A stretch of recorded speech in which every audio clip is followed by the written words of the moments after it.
One thing that is different about my kind of photography than, say, the street photography tradition, Cartier-Bresson and so forth, is that where I'm not capturing this decisive moment.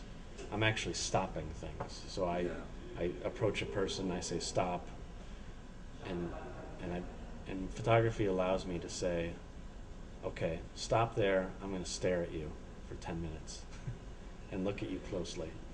And it's a great luxury to be able to do that, but that's a very different kind of photography. So it's not about this frozen moment so much as it is about giving myself permission to slow down and to look.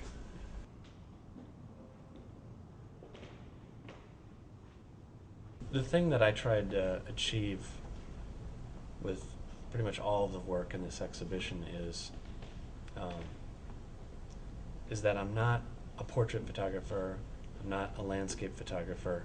I want these elements to play off each other, so that when you have a landscape, this quiet, serene place, it's informed by that picture next to it of a person, so that there's that kind of poetic friction.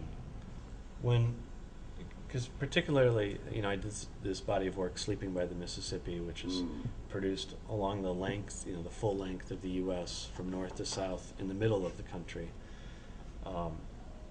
So there's no getting around the idea that it's going to say something about America. Particularly when the work is shown outside of the U.S., it's read that way. It's read as some sort of critique or commentary. And I'm very open to that, but it wasn't my intention. My impulse photographically is closer to, I think it's closer to poetry than it is to essay writing, say. Niagara Falls is similarly iconic. It's less known in Europe, but but in America you say Niagara Falls, and pretty much everyone, every American has this idea of the place as this former honeymoon capital of the world. It's a place where your parents went to go get married, and so it for me it was a way to use the landscape to talk about issues of love. Or your new wife, why do you go to a waterfall? It's a very strange thing to do, and it's because the waterfall is this it's this direct metaphor of passion. But Niagara, and we have Viagra, Viagra, right. it's they coined that term based on it. It's this like surging thrust of and I really wanted to get deeper into these issues of passion. And so it was at that point that I started collecting love letters, because I wanted more intimacy and I wanted to hear voices. And so when I met people, when I photographed people, I would ask them if they had their old love letters. I photographed a lot of these newlyweds, and I decided that these pictures weren't working so well, so I would split them. So I would just photograph the bride or the groom alone. And that became really interesting, because then you have this awareness of the other person.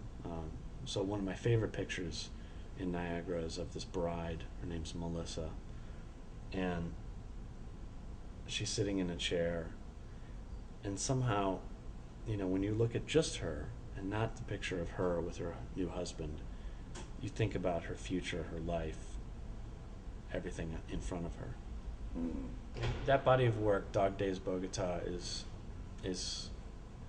you'll see in the exhibition, it's quite different. This was a very personal body of work made during the 2 months when I was in Colombia with my wife adopting our baby girl.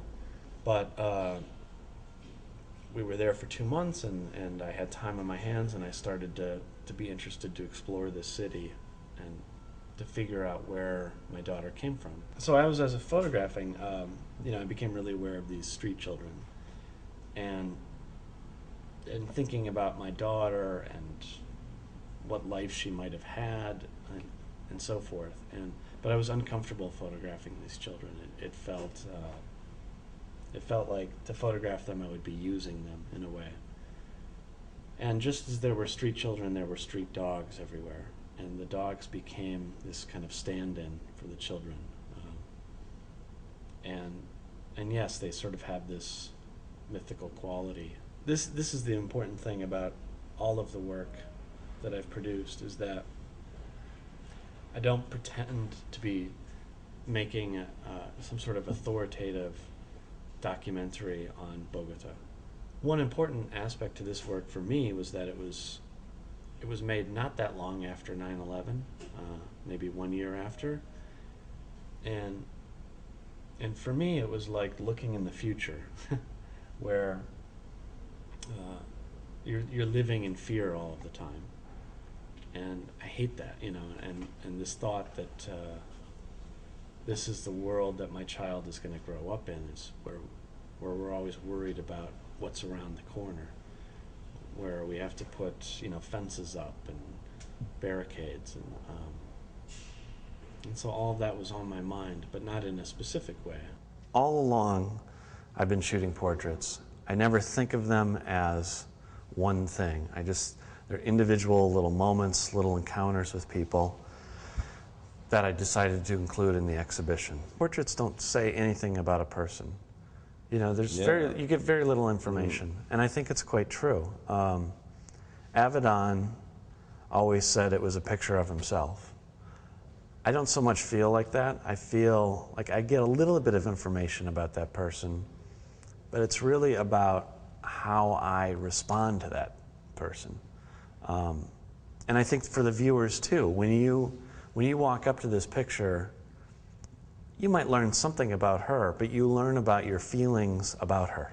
For me, it's this rendering of detail. So you get in here and she has these little speckles of glitter under her eye, and just this, you can just feel the wisp of hair, you know, it's just, it's so tactile.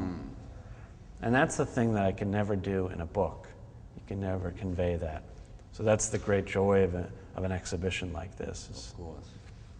Every photographer has that picture that is best known, and I think it can be a curse, but in this case, for me, I'm very happy that it's this one, because he does, for me, sort of sum up my feelings about so much of this body of work, as well as the spirit of being an artist and of living this life, and because he was this person, you know, living in Minnesota, and he's a real dreamer. You know, his wife told me that he'd moved the stairwell in his house 3 times, and it drives her crazy. But you know, he's just trying things all the time and not always finishing them.